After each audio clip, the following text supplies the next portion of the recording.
as humans, we either are working towards pleasure, so all the things that we want to do, and that's why we want to make it as, you know, as real, as visceral as possible, or we are moving away from pain.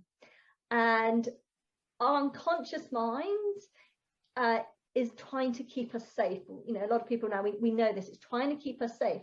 So if we feel that there's any danger, in the loosest sense of the word, you know, we haven't got kind of tigers and lions leaping out at us, but if we feel that something is unsafe about the goal that we're achieving, then we will avoid it. You know, this is where procrastination comes in. You know, procrastination is a tool to keep us safe, because we don't want to do the thing that we say we want to do.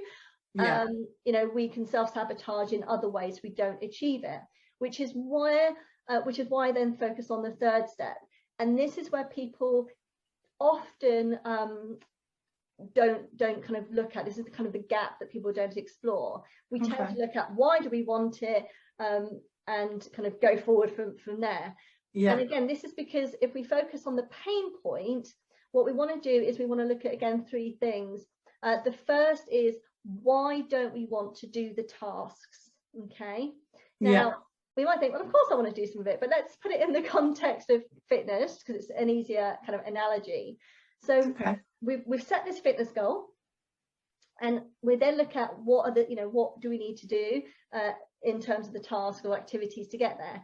And we might be looking at and thinking, right, I don't want to get up at 6 o'clock in the morning, or like the 4 a.m. or 5 a.m. clubs that are around at the moment.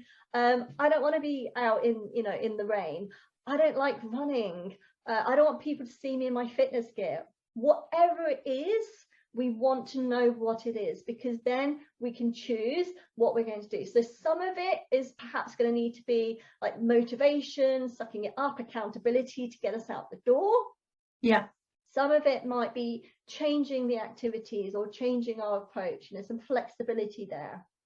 And the same is true for whatever other goal we want. So why don't we want to do the tasks? The second one is, why don't we want the outcome? Which again, people are thinking, okay, of course I want the outcome, otherwise why would I the goal? But the point is, there can be reasons that we feel uncomfortable about achieving the goal. So, you know, with the fitness goal, maybe we don't want to have those awkward conversations around the change in our physique, about why we're not eating in the same way that we didn't. We don't want people talking about our weight. We don't want to be having conversations about why we might be changing our social habits.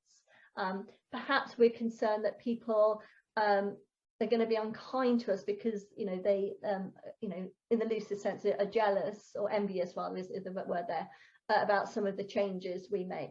And the same is true for business. Like, if we're uncomfortable about any elements of our success, we, you know, leaving people behind, you know, their comments and who do you think you are, or we're uncomfortable with kind of having a different lifestyle, of a higher income, of living in a different way, then again, we will perhaps do something unconsciously, maybe, or quite often, to self-sabotage, it will get in our way, because our unconscious mind is trying to keep us safe. So it's trying to be helpful, but, you know, it's actually being unhelpful. So, you know, it's, why don't we want that outcome?